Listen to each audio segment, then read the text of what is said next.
اللہ تعالیٰ کی صفت کلام کو ذکر کیا، صفت کلام کو۔ پیچھے ہے کہ جنتیوں کے ساتھ اللہ تعالیٰ کی کلام، مومنوں کے انبیاء علیہ السلام کے ساتھ اللہ کی کلام ہے نا، تو یہ گویا کہ آخری ابواب جو ہیں یہ کلام کے ہیں۔ اللہ تعالیٰ نے امام بخاری علیہ الرحمہ نے اللہ تعالیٰ کی صفت کلام پہ اپنی کتاب کو ختم کیا ہے، اور ابتدا تھی وحی سے، اختتام کیا کلام پہ، اور اللہ کی کلام کیا ہے؟ وحی۔ تو امام بخاری نے گویا کہ اپنی کتاب کو جس بات سے شروع کیا تھا اسی بات پر ختم کیا، سمجھ آ گئی نا؟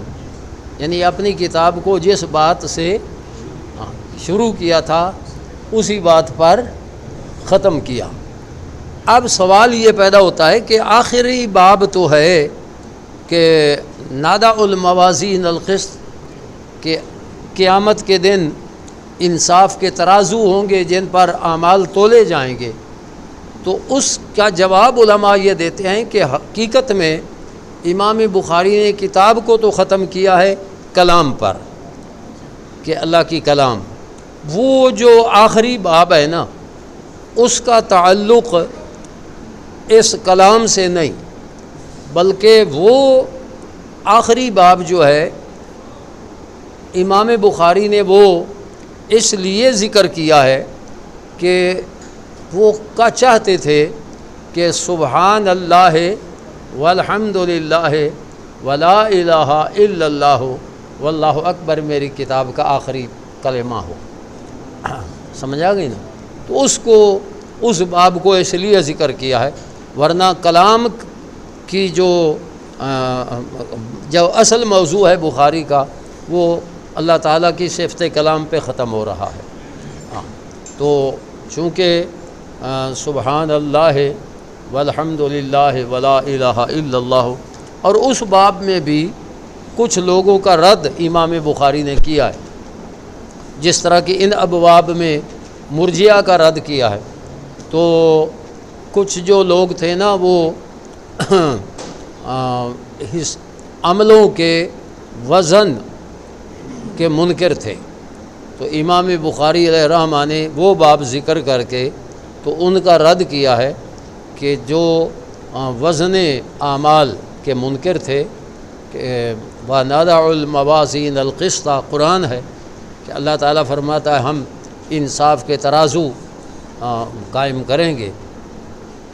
اور ایک مناسبت یہ بھی ہو جاتی ہے کہ ابتدا کی وحی سے پھر کتاب الایمان اور پھر اعمال کو ذکر کیا، اور اعمال قیامت کے دن تولے جائیں گے، اور تولے وہی عمل جائیں گے جن میں خلوص اور للہیت ہوگی۔ تو گویا کہ امام بخاری علیہ الرحمہ نے یہ بھی ذکر کر دیا کہ جو ایمان والا ہوگا، نیک اعمال والا ہوگا، قیامت کے دن اعمال تولے جائیں گے، اور جس کی نیکیاں زیادہ ہوں گی وہ جنت میں جائے گا، جس کے برائیاں زیادہ ہوں گی وہ جہنم میں جائے گا۔ اگر ایمان والا ہے تو کچھ وہاں سزا بھگت پر کر پھر جنت میں جائے گا، اور اگر کافر منافق ہے تو ہمیشہ جہنم میں رہے گا۔ جی، وَكَلَّمَ اللَّهُ مُوسَىٰ تَكْلِيمًا، یہ بھی اللہ تعالیٰ کی کلام والی صفت کا اس بات فرمایا ہے۔ جی، آدم علیہ السلام اور موسیٰ علیہ السلام کا یہ مناظرہ بار بار پیچھے گزرا ہے کہ آدم علیہ السلام کو موسیٰ علیہ السلام نے کہا کہ آپ نے جنت سے نکال دیا شجرہ کو کھا کر، تو آدم علیہ السلام نے فرمایا کہ اے پیارے کلیم، آپ تو اللہ کے نبی ہیں، اصطفاک اللہ برسالاتہ و بکلامہ، لما تلومنی علی امر، اس کام پر آپ مجھے طعن کر رہے ہو کہ قدر علی قبل ان اخلق، جس کا فیصلہ اللہ نے میری تخلیق سے بھی پہلے کر دیا تھا۔ جب جس کا فیصلہ اللہ نے کر دیا تھا پھر اس سے میں روک کیسے سکتا تھا؟ جی فحج آدم و موسیٰ، یعنی آدم علیہ السلام گفتگو میں موسیٰ علیہ السلام پر غالب آ گئے۔ جی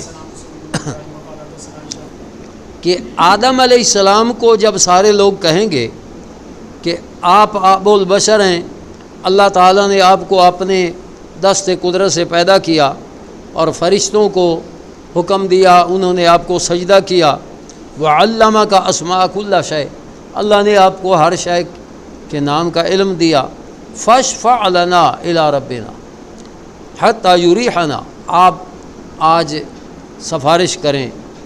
تو فیقول لہم، آدم علیہ السلام جواب میں کہیں گے کہ آج تمہاری سفارش کرنا میرا کام نہیں، اور یذکر لہم خطیئہ، اور ذکر کریں گے اپنی اس خطا کو، التی اصابہ، جو ان سے خطا ہو گئی۔ اب یہاں خطا مطلق ذکر ہے لیکن مراد خطا اجتہادی ہے،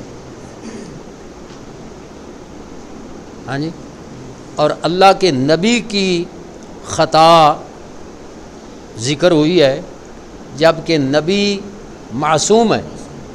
تو اگر خطا اجتہادی اللہ کے نبی سے ہو سکتی ہے اور اس کو مطلق ذکر کر کے مراد اجتہادی لیا جا سکتا ہے، تو غیر نبی جتنے بھی مرتبے والے ہوں وہ اللہ کے نبی کے مرتبے کو نہیں پہنچ سکتے۔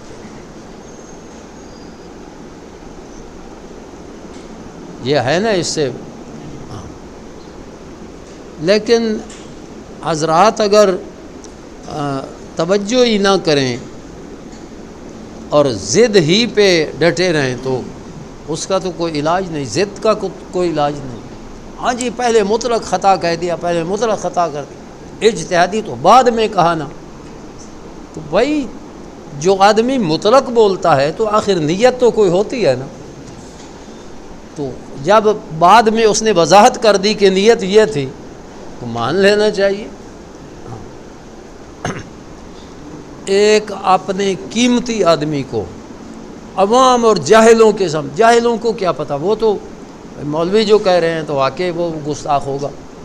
ایک قیمتی آدمی کو عوام الناس کی نظروں میں ایسے گرا دینا، یہ اپنے مذہب کی خدمت نہیں ہے۔ اور اصل میں جو لوگ یہ کارکردگی کر رہے ہیں ان سے کروا یہ رافضی رہے ہیں، اور رافضی اس پر بہت بڑا سرمایہ لگا رہے ہیں۔ جی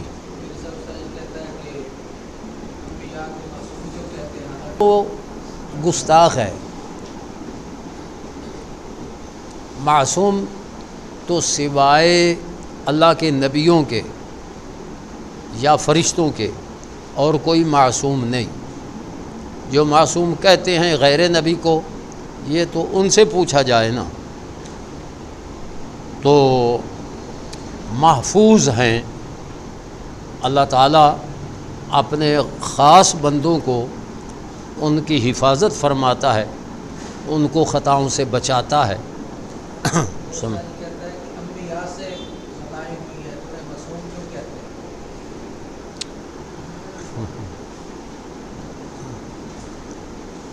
تو یہ ہم سے نہ پوچھ، جنہوں نے یہ عقیدہ دیا ہے ان سے پوچھ۔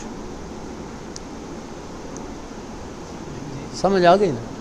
یہ عقیدہ آج اگر ہم نے 15ویں صدی میں یہ عقیدہ بنایا ہے یا 14ویں میں بنا ہے تو پھر تو پوچھ سکتا ہے، اور اگر یہ عقیدہ پہلی صدی سے آ رہا ہے تو پھر تو اعتراض ان پر کر رہا ہے۔ سمجھ آ گئی نا؟ اور جو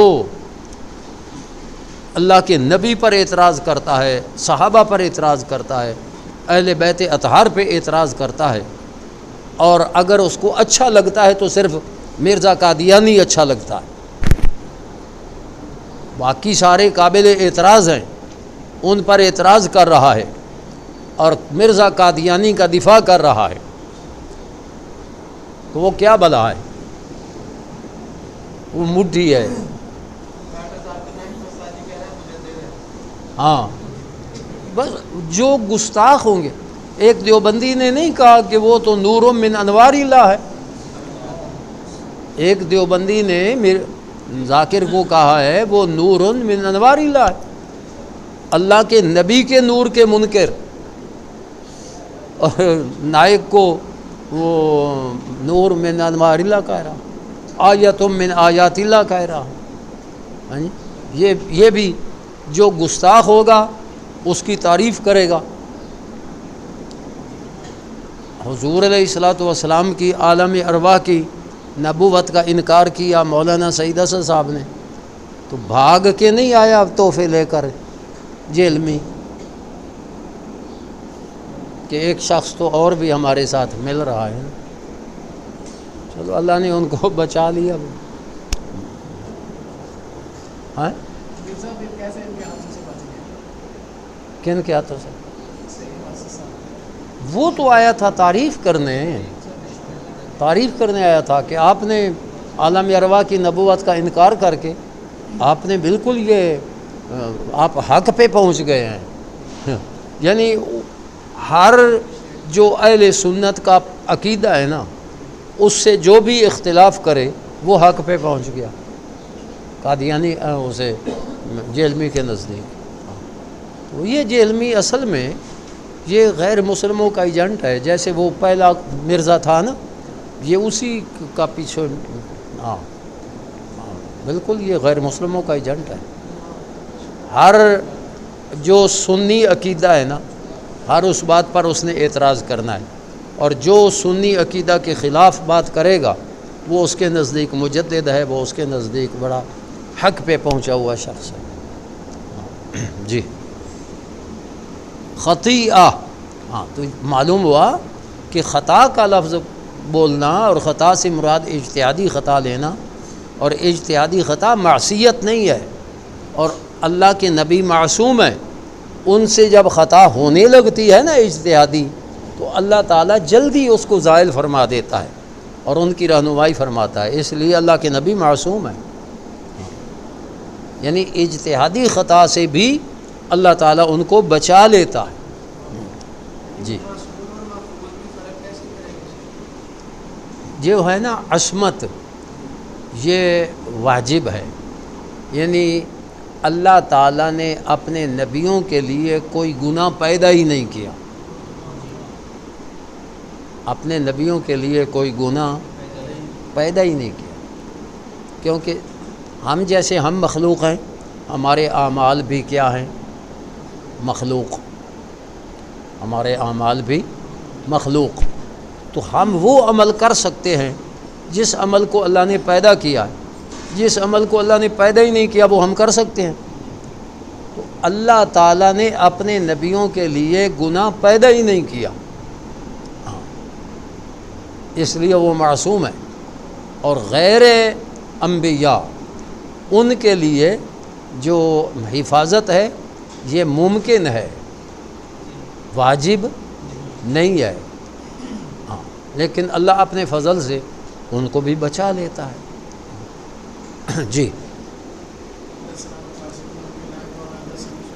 معراج یہ ہے نا, وَهُوَ نائمٌ کہ حضور سوئے ہوئے تھے, اور یہ ہوا بھی قبل ان یوحیٰ, حضور کے اعلان نبوت سے پہلے. تو اعلان نبوت سے پہلے آپ کو نیند میں, خواب میں یہ معراج کروائی گئی ہے. پھر اعلان نبوت کے بعد حضور کو بیداری میں کروایا گیا ہے. یہ میں نے لکھا ہے, یہ ہے نا کہ وَهُوَ نَائِمٌ فِي الْمَسْجِدِ الْحَرَامِ. تو فَقَالَ أَوَّلُهُمْ, اور اگر اس سے مراد کہ پہلے سوئے ہوئے تھے, 3 حضرات آئے, پھر وہ جگا کر حضور کو لے گئے. ہاں تو یا پھر اگر اعلان نبوت سے پہلے یہ معراج کروائی گئی ہے منام میں, تو بیداری میں اعلان نبوت کے بعد ہوئی ہے. ہاں جی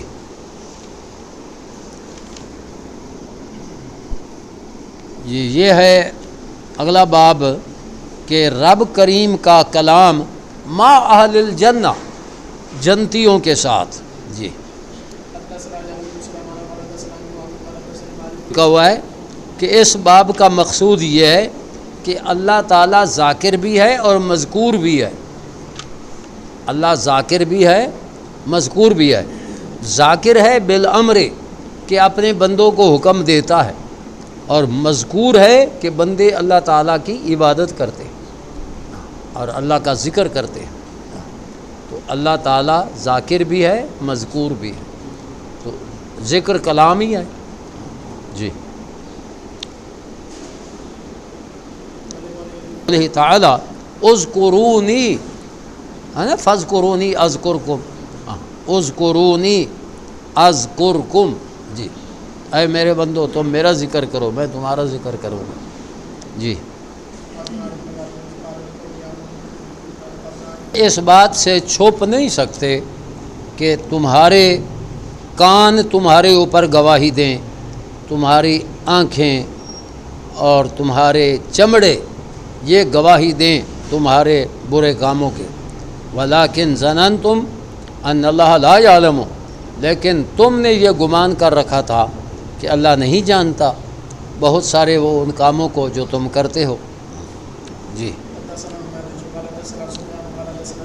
عبداللہ بن عباس نے فرمایا کہ اے مسلمانوں کی جماعت، تم اہل کتاب سے کسی چیز کے بارے میں کیسے پوچھتے ہو حالانکہ تمہاری کتاب یعنی قرآن جو تمہارے پاک نبی پر نازل ہوئی وہ احدث الاخبار سب سے نئی خبریں لے کر آئی ہے. یعنی وہ پرانی کتابیں ہیں، تمہاری کتاب اللہ تعالیٰ کی طرف سے نئی خبریں لے کر آئی ہے، اور محضن اس میں ملاوٹ کوئی نہیں. انہوں نے اپنی کتابوں میں ملاوٹ کر دی تھی ہے نا. یکتبون بایدیہم، اپنے ہاتھ سے لکھ لیتے اور کہتے ھذا من عند اللہ لیشتروا بہ ثمنا قلیلا. تو فکتبوا بایدیہم الکتب، انہوں نے تو اپنی کتابوں میں کچھ جو حقیقتاً اللہ نے نازل کیا اس کو مٹا دیا اور اپنے ہاتھوں سے لکھ دیا. قالوا، اور پھر کہا ہوا من عند اللہ، یہ اللہ کے پاس سے ہے. یعنی لکھا خود، اور لیکن قرآن میں ملاوٹ نہیں، میں یہ محضن یہ خالص اللہ کی کلام ہے. تو انہوں نے ملاوٹ کی اور اپنے ہاتھوں سے لکھا لیشتروا بہ ثمنا قلیلا، تاکہ اس کے بدلے دنیا کا سامان یعنی کم قیمت حاصل کریں. اولا ینہاکم، کیا تمہیں روکتا نہیں ہے ما جاءکم من العلم، جو تمہارے پاس علم آیا ہے وہ تمہیں روکتا نہیں عن مسئلتہم، ان اہل کتاب سے سوال کرنے سے. ولا واللہ ما رأینا رجلا منہم، خدا کی قسم ہم نے ان یہود و نصارہ سے تو کوئی ایسا بندہ نہیں دیکھا جو تم سے پوچھے تمہارے قرآن کے بارے میں جو تم پر اتارا گیا ہے، اور تم خامخواہ ان سے جا کر مسائل پوچھتے ہو. یعنی سختی سے منع کیا گیا ہے کہ یہود و نصارہ سے تمہیں مسائل پوچھنے کی ضرورت نہیں. تمہارا قرآن اور قرآن کی تفسیر جو حضور کے فرامین مقدسہ ہیں، اس میں سارا علم موجود ہے، تمہیں یہودیوں نصرانیوں سے پوچھنے کی ضرورت ہی نہیں ہے جی. آگے ہے لا تحرک بہ لسانک، یہ نا جب رسول اللہ علیہ السلام کی طرف حضرت جبریل وحی لاتے تو آپ جو جبریل سناتے اس کو زبان کو حرکت دے کر پڑھتے تاکہ بھول نہ جائے، اور جو نیا حصہ جبریل پڑھتے اس کو سنتے بھی غور سے. تو دو کام بیک وقت کہ زبان سے پہلے پڑھے ہوئے کو پڑھنا اور نئے ان کے پڑھے ہوئے کو سننا یہ مشکل تھا. تو اللہ تعالیٰ نے اپنے محبوب کو فرمایا کہ محبوب جو جبریل آپ کو قرآن سنائیں آپ اس کو زبان کو حرکت دے کر نہ پڑھیں، اور یہ خوف اپنے دل سے نکال دیں کہ آپ کو کوئی بھول جائے گا۔ ان علینا جمعہ، کہ آپ کے سینے میں قرآن کو جمع کرنا یہ ہمارے ذمہ ہے۔ ان علینا جمعہ وقرآنہ، اور آپ کی زبان پر اس کی تلاوت کو جاری کرنا یہ بھی ہمارے ذمہ ہے۔ یعنی حافظ رٹا لگا کر حافظ ہوتے ہیں نا، نبی کریم علیہ السلام کو رٹا لگانے کی ضرورت نہیں، اللہ نے قرآن یاد کروا دیا۔ ثم ان علینا بیانہ، پھر اس کی تفسیر پڑھانا بھی آپ کو یہ ہمارے ذمہ ہے۔ قرآن کی تفسیر پڑھانا، نجدی کہتے ہیں امی ہیں، ان کو پڑھنا لکھنا ہی نہیں آتا تھا۔ وہ پاگلو، بندوں سے پڑھتے تو پھر علم والے ہوتے، اور اللہ سے جو پڑھ کر آیا ہے، جس کا استاد اللہ ہے، سنقرئک فلا تنسا، محبوب ایسا پڑھائیں گے کہ آپ کو بھولے گا ہی نہیں، آپ کو بھولے گا ہی نہیں۔ ہاں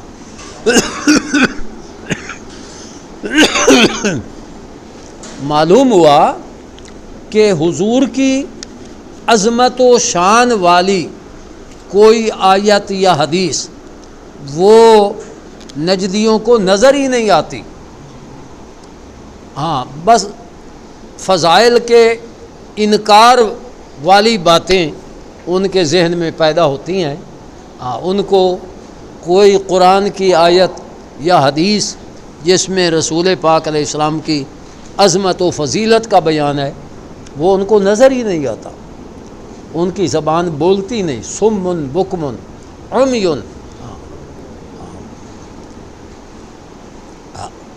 امی سے، اور پھر بار بار بتایا گیا ہے کہ امی کا لفظ جب اللہ کے نبی کے لیے آئے گا تو اس کا معنی اور ہوگا، جب غیر نبی کے لیے ہوگا تو معنی اور ہوگا۔ اگر غیر نبی وہ کسی استاد سے نہیں پڑھے گا تو وہ جاہل رہے گا، اور اللہ کا نبی وہ دنیا کے انسانوں سے نہیں پڑھے گا۔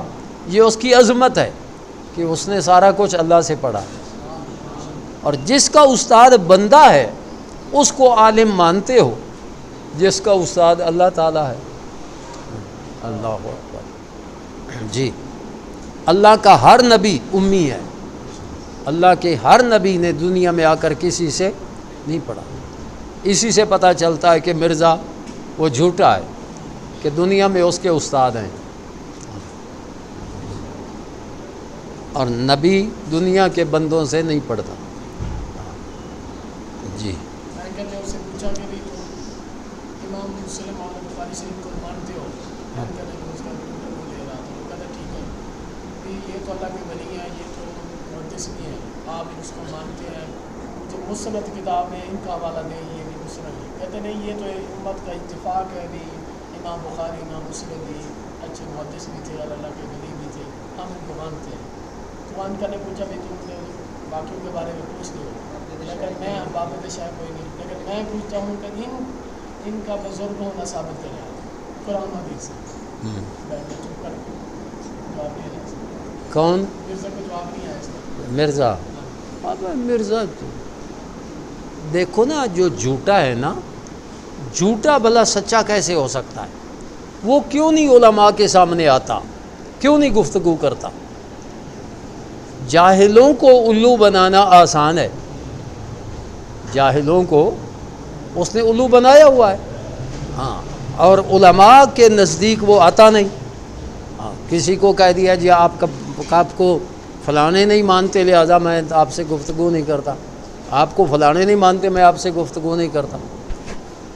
اس کو ہر بات پر علماء نے چیلنج دیا، لیکن وہ علماء سے گفتگو، کیونکہ اگر کسی عالم سے بات کرے تو وہ اپنی باتوں سے خود پھنس جاتا ہے۔ ہاں، اس کے پاس کسی عالم کی بات کا جواب نہیں ہے۔ ہاں، بس وہ ان پڑھوں کے نزدیک وہ بڑا کچھ بنا ہوا ہے۔ جی ایسے ہی ساری وہ اتنا خبیث ہے، کوئی بندہ پوچھتے نا اسے سوال، ہاں صحیح حدیث کے بعد ہاں بس جی، اس نے اصل ان ان پڑھوں کو گمراہ کرنا ہے. ہاں جی.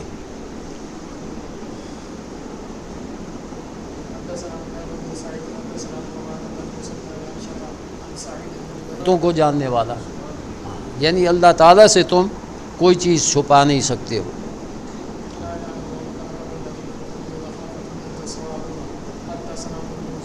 وہ قرآن کریم کے ساتھ قیام کرتا ہے رات کو اور دن کو، اور دوسرا وہ آدمی جو کہتا ہے کہ کاش مجھے بھی علم دیا جاتا جیسے اس آدمی کو علم دیا گیا، تو فعال تو میں بھی اسی طرح کے کام کرتا جیسے یہ کرتا ہے.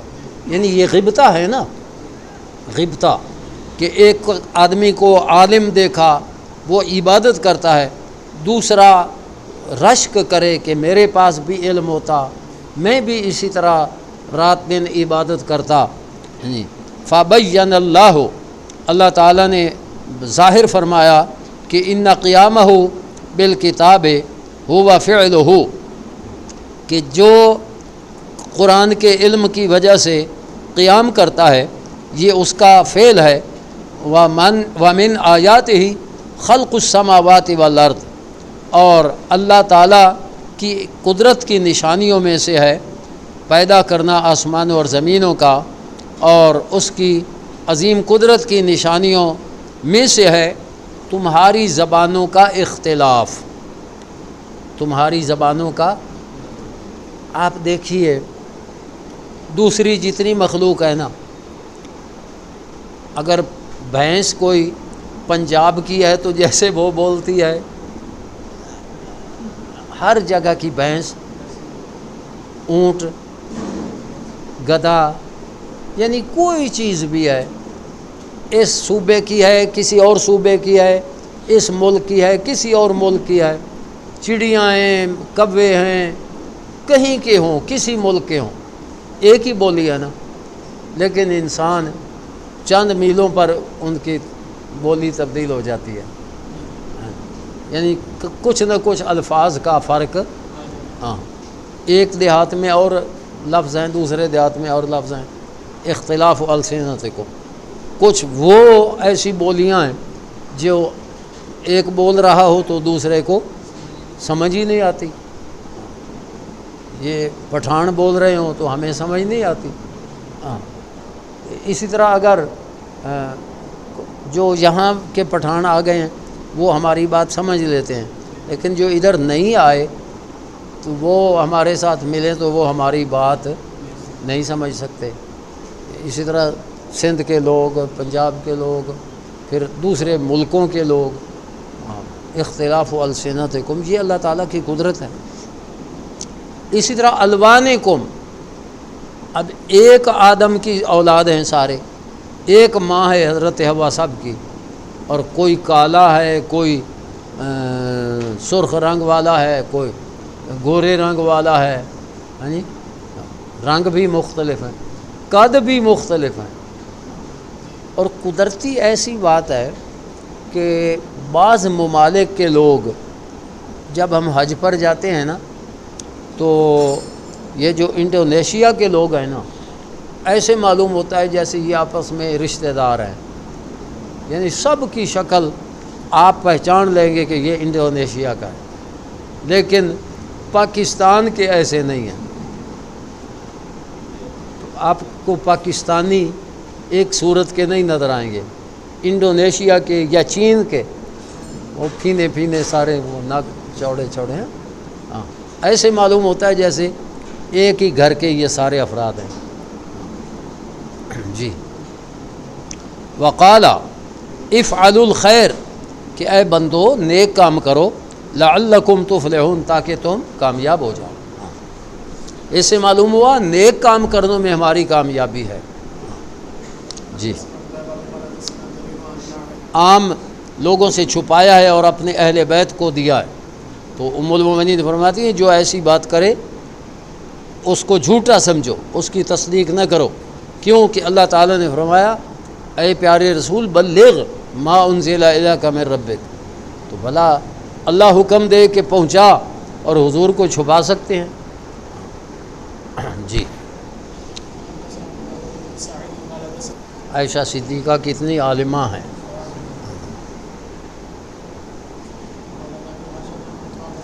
حملوا التوراۃ، یہاں حملوا کا معنی جن کو تورات کا علم دیا گیا. ثم لم یحملوها، لم یحملوها کا معنی ہے جنہوں نے اس پر عمل نہ کیا. تو ان کی مثال گدھے کی مثال ہے کہ جو کتابوں کا بوجھ اٹھاتا ہے. یعنی عالم وہ ہے جو اپنے علم پر عمل بھی کرتا ہے. جو عالم ہو کر اپنے علم پر عمل نہیں کرتا وہ گدھا ہے، کتابوں کا اس نے بوجھ اٹھایا ہوا ہے پیلا رومال بن کے.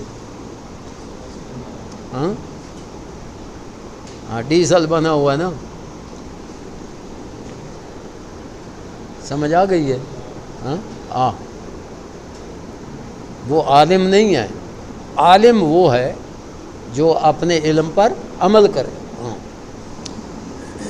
کبھی نون لیگ کے ساتھی بنا ہوا ہے، کبھی پیپل پارٹی کا، وہ بے دین ہے، ان سب کا ساتھی ہے. اور اگر انہوں نے کچھ نہیں دیا تو اب فریق مخالف بن گیا. جب فریق مخالف بنتا ہے تو پھر دینی باتیں کرتا ہے. جب ان کے ساتھ ملا ہوا ہوتا ہے تو پھر دین یاد کوئی نہیں ہوتا، پھر ڈیزل یاد ہوتا ہے. ہاں جی، ہاں بس وہ ہے نا کند ہم جنس با ہم جنس پرواز، کبوتر با کبوتر باز با باز. کبوتر مل کے اڑتے ہیں اور باز بازوں کے ساتھ اڑتے ہیں. یہ چیلیں کبھی دیکھی ہیں آپ نے؟ اکٹھی ہو کر نہیں اڑتی. ہاں تو ہم کند ہم جنس با ہم جنس پرواز. گستاخ گستاخ کا بیلی ہے، منافق منافق کا دوست ہے. حدیث پیچھے ایک گزری ہے حدیث کہ ایک آدمی آئے، آگے 100 آدمی بیٹھے ہوں، 100 آدمی بیٹھے ہوں اور ان میں 99 مومن ہوں، ایک منافق ہو، اور اوپر سے آئے منافق. اس کو 99 میں سے کسی کے پاس بیٹھنے کا مزہ نہیں آئے گا، وہ منافق کے پاس آ کر بیٹھے گا. اور اگر 100 آدمی بیٹھے ہوں ان میں 99 منافق ہو، ایک مومن ہو، اوپر سے مومن آئے تو ان 99 منافقوں میں سے کسی کے پاس وہ نہیں بیٹھے گا، وہ مومن کے پاس بیٹھے گا. تو وہ نائک جو ہے وہ گستاخ ہے. اب دیوبندیوں کو پیارا لگ رہا ہے، بھابیوں کو پیارا لگ رہا ہے، جو کیا ہیں وہ جیل میں ہے اس کو پیارا لگ رہا ہے، کیونکہ وہ گستاخ ہے. اور گستاخوں کو وہ پیارا لگ رہا ہے. ہاں جی،